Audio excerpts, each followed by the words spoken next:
خليك ناصح وهات حاجتك من المنبع احسن وارخص، وانت اولى بالفرق. جمل كلنا سمعناها وعارفينها، بس انا هرسيك على اللي انت ما تعرفوش. تعال قول.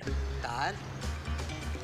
هات الحاجة من المنبع دي هوافقك عليها في حاجة هتشتريها على هيئة منتج نهائي، يعني منتج على الاستعمال على طول. انما الرخام والجرانيت انا بنصحك وبقول لك لا. طب لا ليه؟ حضرتك هتنزل على المنبع اللي هو شقة تعبان وتروح تنقي الخامة اللي تعجبك، وانا بقول لك من دلوقتي هتلاقيها ارخص من اي معرض انت رحت له. فرحت؟ طب ركز بقى في اللي جاي. انت كده اشتريت خامة وبس ودفعت حقها. الخامة دي بقى هتتقطع بمقاسات طول وعرض ومرايات وتخانات.